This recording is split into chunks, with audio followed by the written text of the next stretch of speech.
Last episode में Yuhao की मुलाकात अपने रूममेट से हुई थी और आज के एपिसोड में हताई होगी, जो कुछ खट्टी तो कुछ मीठी होगी। तो बिना वक्त गंवाए शुरू करते हैं। अब अपना युहाओ जैसे ही अपने रूममेट को देखता है तो ऑटोमेटिकली उसके अंदर के पुर्जे घूमते हैं और वो उसे अच्छा लगने लगता है, जबकि उसे पता नहीं है कि उसकी रूममेट लड़की है, पर वो अभी पूरी तरह से एक लड़के के भेस में है। अब युहाओ उसे अपने बारे में बताने लगता है, पर वो उससे आगे निकल जाती है और बताती है, इस रूम में रहने के लिए मेरे रूल्स है जो तुम्हें फॉलो करने होंगे। सबसे पहला, तुम किसी को भी यहाँ नहीं ला सकते हो। दूसरा, तुम यहाँ पर नंगे नहीं घूम सकते हो। तीसरा, सोते वक्त तुम खराटे नहीं ले सकते हो। चौथा, तुम मुझे ब्रदर कहकर नहीं बुला सकते हो। और पांचवा, रूम की साफ सफाई सिर्फ तुम्हें ही करनी है, पर मेरे बिस्तर से तुम्हें दूर ही रहना है। ये सारे रूल्स बताकर वो युहाओ को इस पर अमल करने को कहती है, पर युहाओ को ये बिल्कुल भी पसंद नहीं आता और वो कहता है, मैं तुम्हारी बात क्यों मानूं? जिस पर वो कहती है, अगर तुम मेरी बात नहीं मानोगे तो मैं तुम्हें यहाँ से बाहर निकाल दूंगी। अगर विश्वास नहीं होता तो ट्राई करके देख सकते हो। जिस पर युहाओ भी गुस्से में कहता है, चलो नीचे चलकर इस मामले को सुलटा लेते हैं। जिस पर वांगडोंग कहता है, मुझे तुम्हारे लिए बुरा लग रहा है, वैसे तुम्हारा नाम क्या है? जिस पर युहाओ बोलता है, जबकि मैं यहाँ पर पहले आया हूँ तो तुम्हें मुझे अपनी रिपोर्ट देनी चाहिए। जिस पर वांगडोंग उसे अपना नाम बताता है, तो युहाओ भी उसे अपना नाम बता देता है, जो सुनकर वांगडोंग कहता है, मुझे तुम्हारे लिए बुरा लग रहा है, क्योंकि तुम जल्दी ही इस एकेडमी से जाने वाले हो। इसके बाद ये दोनों फाइट के लिए ग्राउंड में आ जाते हैं और फिर एक साथ दोनों कॉम्बैट फाइट करने लगते हैं, जिसमें युहाओ कुछ कमजोर पड़ता नजर आता है। और जैसे ही वांगडोंग उस पर दूसरा अटैक करता है, युहाओ अपनी सेलेस्टियल आइज का इस्तेमाल करता है और उसके अटैक से बचने लगता है। वहीं युहाओ के इस तकनीक को इस्तेमाल करने से ओल्ड मास्टर ने भी इसे फील कर लिया होता है और वो कहते हैं, इस लड़के की फिजिकल फिटनेस अभी भी बहुत कमजोर है, पर फिर भी इसमें जोश कूट कूट के भरा है। इसके दिल में किसी प्रकार का कोई भी डर नहीं है। वहीं दूसरी तरफ युहाओ वांगडोंग से फाइट कर रहा था। कुछ देर के लिए तो वो उसे बराबर की टक्कर देता है, पर वांगडोंग की स्पीड और टेक्निक्स काफी पावरफुल होती है, जिससे युहाओ सोचता है, अगर ऐसा ही चलता रहा तो मैं जल्दी हार जाऊंगा। तभी वांगडोंग उस पर फिर से अटैक कर देता है, तो युहाओ अपने श्यान्यू हैंड को इस्तेमाल करके उसके अटैक को ब्लॉक करता है और दूर जाकर एक रेलिंग पर खड़ा हो जाता है। पर तभी उसका पैर फिसलता है और वो रेलिंग से नीचे गिर जाता है और वहीं पर लटक जाता है, जो देखते ही वो तियानमिंग की सिखाई 4 सोल टेक्निक्स में से सोल शॉक का इस्तेमाल वांगडोंग पर करता है, जिससे वांगडोंग का माइंड डिस्ट्रैक्ट हो जाता है और इसी समय युहाओ उस पर अटैक करके उसे अपने नीचे दबोच लेता है। वांगडोंग ये देखकर युहाओ को अपने ऊपर से हटने के लिए कहता है, जिस पर युहाओ कहता है, तुम्हें पहले हार माननी चाहिए। जो सुन वांगडोंग चुपचाप हार मान लेता है और फिर युहाओ कहता है, अगर मैंने अपने नाइफ का इस्तेमाल किया होता तो अब तुम कब के निपट चुके होते। फिर वो वांगडोंग को उठाते हुए कहता है, तुमने जो मुझे 5 रूल्स बताए थे, मैं उन्हें तुम्हारी धमकी के कारण फॉलो नहीं कर सकता। अगर तुमने प्यार से बोला होता तो मैं उन्हें रूममेट की रिस्पेक्ट के लिए जरूर फॉलो करता। मैं जानता हूँ मैं तुम्हारी बराबरी नहीं कर सकता, पर आगे से याद रखना कि तुम मेरी कभी इंसल्ट मत करना। ये कहकर युहाओ वहां से चला जाता है। पीछे वांगडोंग अपने किए पर शर्मिंदा होता है। वही अगली सुबह युहाओ अपने बेड पर बैठा कल्टीवेशन कर रहा होता है। तभी 7:30 बज जाते हैं और वांगडोंग उसे कहता है, क्या तुम पागलों की तरह यहीं पर बैठे रहोगे या फिर क्लास में चलोगे? जिस पर युहाओ कहता है, क्या अभी क्लास शुरू हो गई है? जिस पर वांगडोंग बताता है, अभी क्लास शुरू होने में आधा घंटा बाकी है। जो सुन युहाओ कहता है, तो फिर मैं इस आधे घंटे में अपनी प्रैक्टिस करूंगा। जो सुन वांगडोंग वहां से चला जाता है और अपनी साइकिल पर बैठकर अपनी क्लास की तरफ निकल जाता है। रास्ते में कई खूबसूरत लड़कियां उसके ऊपर लट्टू हो जाती है। वहीं अब क्लास शुरू होने में सिर्फ 5 मिनट बाकी होते हैं, इसलिए अनाउंसमेंट होती है कि सभी स्टूडेंट एंड टीचर अपनी क्लास में पधार जाएं। इसके बाद लेट आने वाले कोई एंट्री नहीं मिलेगी। वहीं अब ये सुनकर युहाओ बड़ी तेजी से भागने लगता है और आखिरी 5 सेकंड में अपनी क्लास में पहुंच जाता है। इसके बाद जैसे ही उन सभी की क्लास टीचर वहां आती है, क्लास में खामोशी छा जाती है और फिर टीचर सबको बताती है, मेरा नाम जाओ है और मैं तुम्हारी क्लास टीचर हूँ और मेरी क्लास में किसी ऐसे कचरे की बिल्कुल जरूरत नहीं है जो मेरे टेस्ट को पास नहीं कर सकता। मैं यहाँ सिर्फ मॉन्स्टर्स को ट्रेनिंग देती हूँ, ना कि इडियट्स को। जिसके साथ ही वो अपना ऑरा रिलीज करती है और फिर कहती है, जिन लोगों ने यहाँ आने से पहले फाइट की है वो खड़े हो जाएं। जो सुनते ही वांगडोंग और युहाओ खड़े हो जाते हैं, जो देखकर टीचर बोलती है, क्या फाइट करने वाले सिर्फ तुम दोनों ही हो? और फिर सभी से बोलती है, अगर तुम सभी चुनौतियों का सामना ही नहीं करोगे तो स्ट्रांग कैसे बनोगे? और फिर वो वांगडोंग और युहाओ को छोड़कर बाकी सभी स्टूडेंट्स को क्लास से बाहर निकलने को कहती है और ग्राउंड के सो चक्कर मारने को कहती है।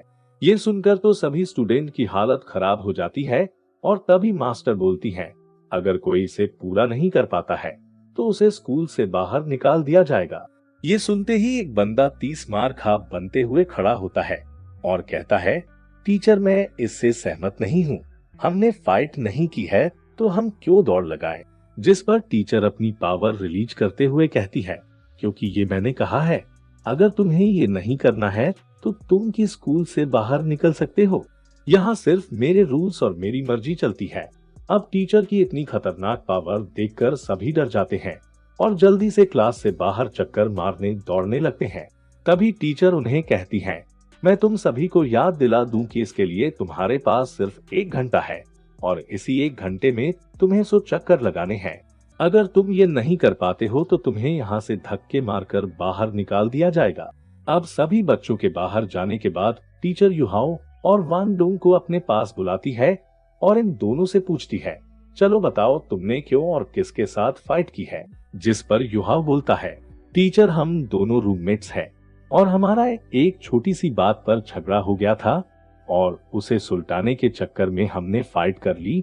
जो सुन टीचर कहती है, अच्छा तो 2 रूममेट के बीच में फाइट हुई थी, कंपटीशन होना बहुत जरूरी है, इसी से ही तुम आगे बढ़ते हो। इसके बाद टीचर इन दोनों को भी ग्राउंड के चक्कर लगाने को बोलती है। जो सुन वांगडोंग आगे आता है और कहता है, टीचर आपने ही हमें यहाँ रुकने के लिए कहा था। तो टीचर कहती है, हाँ मैंने कहा था, पर मैंने ये नहीं कहा था कि तुम दोनों को भी चक्कर नहीं लगाने हैं। पर मैं याद दिला दूं, टाइम खत्म होने से पहले तुम दोनों को भी 100 चक्कर लगाने हैं। ये सुनकर वांगडोंग गुस्से में टीचर की तरफ बढ़ने लगता है, पर तभी युहाओ उसे खींचकर ले जाने लगता है। जिस पर वो उसे कहता है, तुम मुझे खींचकर क्यों लेकर जा रहे हो? तो युहाओ उसे कहता है, तेरी अकल घुटनों में है क्या? तू उसे नहीं हरा सकता है और अगर तुझे श्रेक एकेडमी में रहना है तो टीचर जो कहती है वही करो। और मुझे लगता है टीचर की सख्त ट्रेनिंग हमारे लिए यूजफुल होगी और वैसे भी श्रेक एकेडमी के एग्जाम्स बहुत टफ होते हैं और मुझे यकीन है अगर हम चक्कर पूरे नहीं लगा पाए तो वो सच में हमें यहाँ से धक्के मारकर बाहर निकाल देगी। इसके बाद वो दोनों ग्राउंड के चक्कर लगाने लगते हैं। वही भागते भागते वांगडोंग युहाओ से पूछता है, कल तुमने मुझे हराने के लिए कौन सी स्किल का इस्तेमाल किया था? क्या वो तुम्हारी मार्शल स्पिरिट का स्पिरिचुअल एट्रीब्यूट था? इस पर युहाओ हामी भरता है। जो सुन वांगडोंग कहता है, फिर तो मेरे लिए हारना उतना बुरा नहीं है। इस पर युहाओ कहता है, तुम बहुत एरोगेंट हो, पर मुझे यकीन है अगर तुम अपनी सोल रिंग्स का इस्तेमाल करते तो मैं कभी नहीं जीत पाता। इस पर वांगडोंग कहता है, सही कहा तुमने, यहाँ कुछ ही लोग हैं जो मेरी ताकत का सामना कर सकते हैं और नॉर्मली तुम तो अपनी 10 साल की सोल रिंग के साथ मेरे अपोनेंट बिल्कुल भी नहीं हो सकते हो। जिस पर युहाओ कहता है, ये मत भूलो कि उसी 10 साल वाले की सोल रिंग से तुम आज हारे हो। इस पर वांगडोंग अपना मुंह फुला लेता है और टॉपिक को चेंज करने को कहता है और फिर कहता है, तुमने टीचर के सामने मुझे कुछ उल्टा सीधा करने से रोका, इसलिए फ्यूचर में अगर किसी ने भी तुम्हें तंग किया तो मैं तुम्हें उनसे प्रोटेक्ट करूंगा। जिस पर युहाओ ये कहकर आगे निकल जाता है कि मुझे तुम्हारी प्रोटेक्शन की जरूरत नहीं है। तो वांगडोंग बोलता है, तुम बहुत बुरे हो, मेरे साथियों में कोई भी ऐसा नहीं था जो मेरे साथ इस तरह से बिहेव कर सके। युहाओ उसे इग्नोर कर देता है और आगे बढ़ जाता है। ये देखकर वांगडोंग को बुरा लगता है और वो तेजी से सबसे आगे बढ़ने लगता है। वही टीचर भी इन सभी पर नजर रख रही होती है। वही अब सभी स्टूडेंट एक एक करके अपने चक्कर पूरे करने लगते हैं। वही इन चक्रों के दौरान अपना युहाओ तेजी से थकने लगता है और उसकी स्पीड कम होने लगती है। वही अब आखिरी राउंड बचा होता है, जो कि सबसे पहले वांगडोंग खत्म करता है। इसके बाद एक एक करके कई सारे स्टूडेंट्स अपने राउंड को पूरा कर लेते हैं, पर जैसे ही वांगडोंग पीछे मुड़कर देखता है, युहाओ वहां पर नहीं होता है। तभी हम पीछे देखते हैं कि युहाओ अपने चक्कर पूरे करने में बस थोड़ा ही दूर है, पर यहाँ पर वो पूरी तरह से थक चुका होता है और जैसे ही नीचे गिरने वाला होता है, वांगडोंग उसे पकड़ लेता है और उसे खुद को फोर्स करने से मना करता है और सोल पावर का इस्तेमाल कर खुद की बॉडी को हल्का करने को कहता है। इसके साथ ही वांगडोंग अपने बटरफ्लाई विंग्स को बाहर निकाल लेता है और युहाओ को लेकर उड़ने लगता है। वही टीचर वांगडोंग की स्पिरिट को देखकर कहती है, ये पूरे मैनलैंड में सबसे खूबसूरत बटरफ्लाई की स्पिरिट मानी जाती है। इसलिए टीचर को वांगडोंग से अब कई सारी उम्मीदें होती हैं। दूसरी तरफ वांगडोंग युहाओ को लेकर समय खत्म होने से पहले एंडिंग पॉइंट पर पहुंच जाता है, जहां पर युहाओ वांगडोंग को इसके लिए थैंक यू भी कहता है। इसके बाद टीचर सभी से कहती है, मैं जिन जिन का नाम ले रही हूँ वो अपना बोरिया बिस्तर बांधे और इस एकेडमी से दफा हो जाए। जिसके साथ ही टीचर कई सारे नाम लेती है, जिनमें अपना नाम सुन एक बंदा बोलता है, टीचर आपने ऐसा क्यों किया? आपने जैसा कहा था हमने बिल्कुल वैसे ही दौड़ लगाई। तो टीचर बताती है, तुमने दौड़ शुरू करने से लेकर अंत तक 2 बार चीटिंग की है और मेरे लिए तुमने सिर्फ 98 राउंड्स ही लगाए हैं। ये सुनकर उस बंदे का मुंह लटक जाता है और फिर बोलता है, टीचर आप इसके लिए मुझे यहाँ से बाहर नहीं निकाल सकती है। तो टीचर उसे बताती है, श्रेक एकेडमी सिर्फ मॉन्स्टर्स को ही कल्टीवेट कराती है, ना कि तुम जैसे कमजोर बेशर्म चीटिंग करने वालों को। भले ही कोई पावरफुल हो पर उसके इरादे नेक ना हो तो वो ट्रेनिंग के बाद हर कंट्री के लिए मुसीबत ही बनता है। इसलिए तुम इस एकेडमी के स्टूडेंट बनने के लायक नहीं हो। अपना बोरिया बिस्तर बांधो और दफा हो जाओ यहाँ से। और फिर टीचर बाकियों से कहती है, अगर किसी को मेरे इस फैसले से कोई आपत्ति है तो वो श्रेक एकेडमी के ऑफिस में जा सकता है। वही अब पहले वाला बंदा युहाओ को देखता है और टीचर से बोलता है, टीचर आपने इसे एलिमिनेट क्यों नहीं किया, जबकि इसने तो अपनी दौड़ पूरी करने में दूसरे की हेल्प ली थी। जिसमें टीचर कहती है, मैंने ऐसा तो नहीं कहा था कि तुम दौड़ते समय किसी और पर्सन की हेल्प नहीं ले सकते हो, अगर वो हेल्प करना चाहता है तो। इसके बाद वो उस बंदे को यहाँ से दफा होने को कहती है और फिर बाकी सभी को क्लास में जाने को कहती है। वही अब वांगडोंग और युहाओ भी क्लास में वापस जाते हुए यही बात कर रहे होते हैं, टीचर तो बड़ी खतरनाक है, ये कुछ भी कर सकती है। अगर मुझे तुमने उस वक्त नहीं रोका होता है तो मेरा भी अब तक गेम बच गया होता।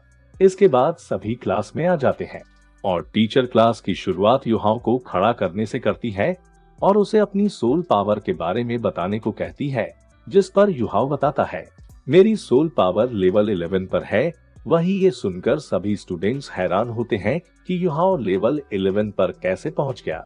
वही वांगडोंग शर्मसार हो जाता है कि वो सिर्फ लेवल 11 वाले बंदे से हार गया। वहीं अब टीचर कहती है, ये इतना भी बुरा नहीं है, युहाओ एकेडमी का गेस्ट स्टूडेंट है, सभी इनवाइटेड स्टूडेंट्स में से यही एक साहसी बालक है। फिर वो बताती है, अगर आप सभी एकेडमी के द्वारा दिए गए टास्क को पूरा नहीं कर पाते हैं तो आप सभी को भी स्कूल से निकाल दिया जाएगा। इसके बाद टीचर नॉर्मली अपनी क्लास स्टार्ट कर देती है और क्लास के एंड में सभी से कहती है, आप सभी की फिटनेस ट्रेनिंग दोपहर को शुरू होगी, और क्लास खत्म कर देती है। इसलिए सभी बच्चे क्लास से जाने लगते हैं। तभी पीछे से टीचर युहाओ को रोककर उसे अपने ऑफिस में आकर मिलने को कहती है और यहीं पर यह एपिसोड खत्म हो जाता है।